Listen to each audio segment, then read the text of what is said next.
Good morning, all of you. Myself, Gujarat Agarwal. आज की class में मैं कक्षा 9 के स्टूडेंट्स के लिए एक नया बिंदु लेकर उपस्थित हुआ हूँ। इसलिए सभी स्टूडेंट्स इस क्लास को ध्यान से ज्वाइन करें और समझने का प्रयास। आज का जो अपना बिंदु है आप सभी देखेंगे, जो अपनी पुस्तक है जिसका नाम है अपने बी हाइव। पुस्तक का नाम कौन सा है? Bee hive. इसमें पॉइंट 5 जो हमें पाठ्यक्रम में भी है उसको बताया जा रहा है। Point 5 the duck and the kangaroo. बोले पॉइंट का नाम क्या है? The duck and the kangaroo. इसका पार्ट फर्स्ट आज आपके सामने पढ़ाने जा रहा हूं, तो सभी स्टूडेंट्स इस क्लास को ध्यान से ज्वाइन करेंगे। ये पॉइंट जो लिखी गई है वो है एडवर्ड लियन। तो बता सकते हैं किसके द्वारा लिखी गई पॉइंट? एडवर्ड लियन। इसमें एक बतख के द्वारा कंगारू से किस प्रकार से निवेदन किया जाता है और वो क्या अपनी इच्छा प्रकट करती है, इसमें बताया। तो this is a humorous poem of a kind. तो this is a humorous poem of a kind.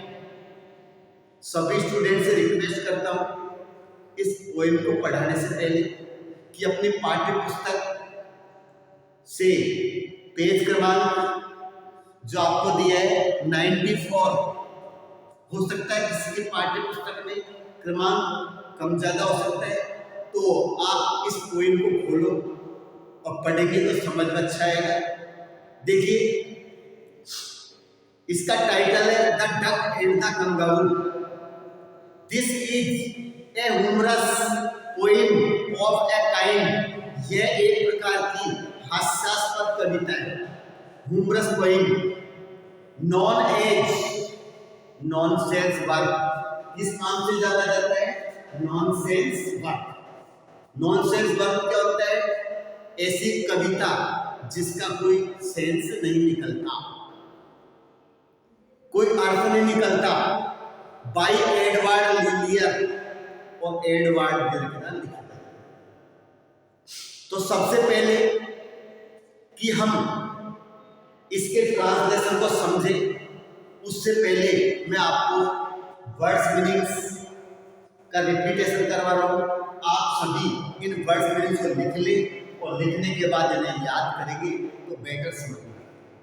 Humerus हास्यास्पद, ग्रेसियस सुंदरता, हु फुदकना, बोर परेशान या तंग, नेस्टी गंदा बदबूदार, बियॉन्ड के परे। इसके बाद राइट सवारी कराना, क्वाइट चुपचाप या शांत, थ्रू से होगा, रिक्वायर्स आवश्यकताएं, रिफ्लेक्शन विचार सोच।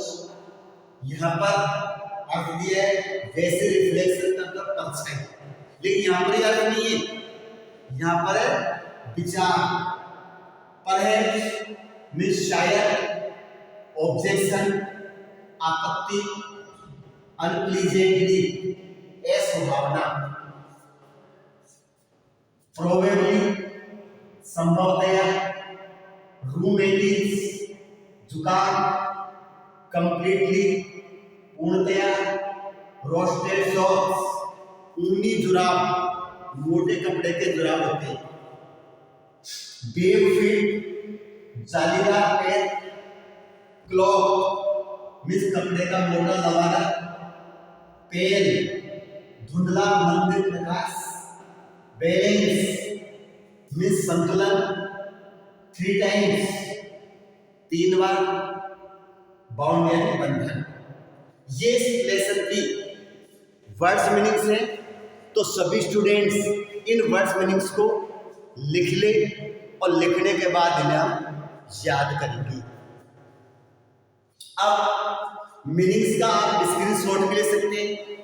अब मीनिंग्स लिखने के बाद मैं आपको इसका ट्रांसलेशन समझाने जा रहा हूं। तो प्लीज सभी पाठ्य पुस्तक में इसको ध्यान से देखेंगे तो बहुत बढ़िया समझ में आएगा।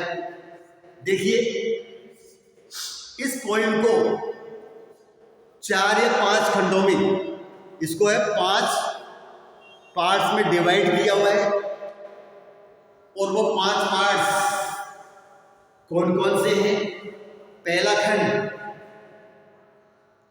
Said the duck to the kangaroo. Kangaroo ने, ये बतख ने, said the duck to the kangaroo, बतख ने कंगारू से कहा, गुड ग्रेसियस, महान, सुंदर, तुम कितने अच्छे और सुंदर हो, तुम्हारी सुंदरता कितनी अच्छी है। हाउ यू हू, जिस प्रकार से तुम छलांग लगाते हो, कूदते हो, over the fields and over the water through. तो over the fields and water through, खेतों के ऊपर और पानी से भी बहुत दूर तुम किस प्रकार से छलांग लगाते हो, कूदते हो, ये बहुत सुंदर लगता है। My life as if you never would stop, ऐसा लगता है कि तुम कभी रुकोगे नहीं। My life is a bore in this nasty pond, और मेरा जीवन तो इस गंदे से तालाब में तंग है, परेशान है।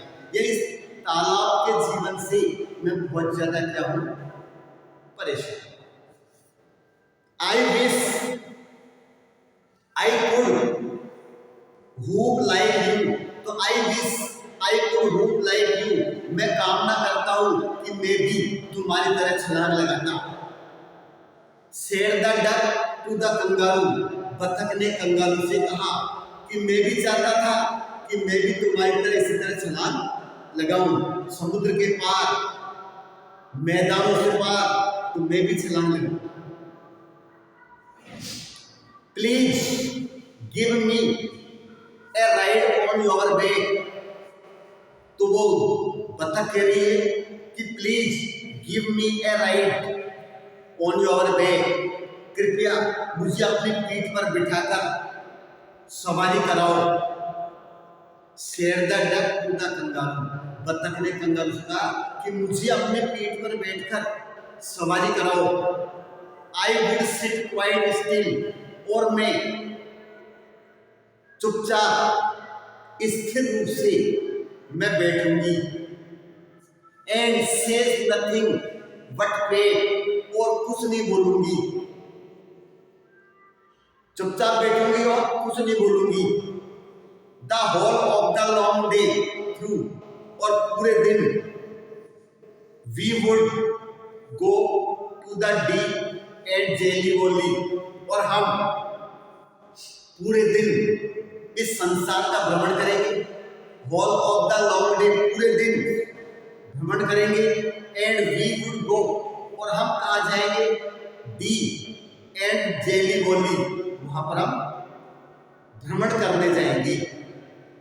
Over the land and over the sea, जमीन के मैदानों से बहुत दूर और समुद्र के पार कहाँ जाएंगे? और we would go to the Dee and Jelly Bolee, वहां पर हम जाएंगे। Please take me a ride o dear, कृपया मुझे अपनी पीठ पर सवारी कराओ। Said the duck to the kangaroo, बतख ने कंगारू से कहा कि मेरा जीवन तो गंदे से तालाब में खत्म है, परेशान हूं यहाँ पर, तो तो तुम जिस प्रकार से छलांग लगाते हो, मुझे भी अपनी पीठ पर बैठकर सवारी करो। ये रिक्वेस्ट बतख ने कंगारू से। अब said the kangaroo to the duck, कंगारू ने बतख से कहा, this requires some little reflection, इसके लिए मुझे कुछ सोचने की आवश्यकता है, यानी मुझे कुछ विचार विमर्श करने की आवश्यकता है कि मैं तुम्हें अपनी पीठ पर सवारी कराऊं या नहीं। Perhaps on the whole it might bring me luck, हो सकता है कि तुम्हें पीठ पर सवारी कराने से मेरा सौभाग्य उत्पन्न हो जाए, मेरा भाग्य चमक जाए। And there seems but one objection, लेकिन मुझे केवल एक आपत्ति है, और कोई दिक्कत नहीं है। ओनली वन ऑब्जेक्शन, केवल एक मुझे आपत्ति है। Which is if you will let me speak too bold, यदि तुम मुझे हिम्मत करके बोलने दोगे तो मैं बताऊंगा कि मुझे क्या ऑब्जेक्शन है। Your feet are unpleasantly wet and cold, कि तुम्हारे पैर बहुत ज्यादा असुहावने रूप से गीले हैं और ठंडे हैं। तो तुम तालाब में रहती हो, तुम्हारे पैर हमेशा पानी में रहते हैं, इसलिए वो क्या गीले हैं और क्या है ठंडे हैं। And would probably give me the rheumatiz, और मुझे वो जुकाम दे सकते हैं, संभवतया मुझे क्या है जुकाम और ठंड लग सकती है, कि तुम्हारे गीले पैर मेरे शरीर पर रहेंगे तो मुझे ठंड और जुकाम लग सकती है। कंगारू ने कहा कि और कोई प्रॉब्लम नहीं है, बस यही प्रॉब्लम है। नेक्स्ट आगे क्या कहता है, शेर द डक, बतख ने कहा, said the duck, as I sat on the rocks, जैसा कि मैं चट्टानों पर बैठती हूँ, I have thought over that completely, I have thought over that completely, मैंने इस विषय पर पूरी तरह से विचार किया। मैं चट्टानों पर बैठती हूँ तो मैंने इस बात पर बहुत विचार किया है। And I bought 4 pairs of roasted socks, तो I bought 4 pairs of roasted socks, और मैंने 4 जोड़ी ऊनी जुराब इसके लिए मैंने खरीदे हैं। कितने? 4 pairs, 4 जोड़ी ऊनी जुराब। Which fit my bed fit neatly, जो मेरे जालीदार पैरों में अच्छी तरह से फिट होते हैं। जालीदार पैरों में अच्छी तरह से क्या है फिट होते हैं। And to keep out the cold, to keep out the cold, ठंड को भगाने के लिए, I have bought a cloth, मैंने एक मोटे कपड़े का लबादा क्या है खरीदा है, मोटे कपड़े का मोटा कपड़ा। एंड एवरी डे, प्रतिदिन, a cigar I will smoke, और मैं सिगार पीती हूँ, मैं प्रतिदिन क्या है सिगार पीऊंगी। All to follow my own dear true love of kangaroo, और ये सब मैं किस लिए कर रही हूँ? कंगारू के प्रति जो मेरा प्रेम है, इसके लिए मैं सब करूंगी, क्योंकि मुझे कंगारू की पीठ पर बैठकर सवारी करना। शेर द कंगारू, कंगारू ने कहा, I am ready, I am ready, मैं तैयार हूं। आई एम रेडी, मैं तैयार हूं। ऑल इन ए मूनलाइट पेल, चंद्रमा के मंदिर प्रकाश में। But to balance me well, ठीक प्रकार से संतुलन रखने के लिए, बैलेंस क्या होता है संतुलन, तो संतुलन रखने के लिए डियर डक सिट स्टेडी, स्थिर रूप से, चुपचाप स्थिर रूप से बैठो। And quite at the end of my tail, कहाँ बैठोगी? मेरी पूंछ के अंतिम छोर पर। एंड ऑफ द टेल, पूंछ के अंतिम छोर पर बैठना। So away they went with A hook, और एक छलांग लगाकर वे बहुत दूर चले गए। एंड ए बाउंड, और अनंत, सीमा से पार। And they hop the whole world 3 times round, और उन्होंने इस प्रकार से पूरे संसार का 3 चक्कर लगाया। कितने चक्कर लगाया उन्होंने? 3 चक्कर लगाया। एंड हु सो हैप्पी, और सबसे ज्यादा प्रसन्न कौन हुआ? As the duck, as the kangaroo, यानी बतख या कंगारू, कौन इतना प्रसन्न है? यदि कि कंगारू ने बतख को अपने पूंछ के अंतिम सिरे पर बैठाकर पूरे संसार के 3 चक्कर उसने लगवा दिए। इस प्रकार से उसकी जो इच्छा थी वो पूरी हो गई। तो हम मानते कि सबसे ज्यादा खुश कौन हुआ था? डक।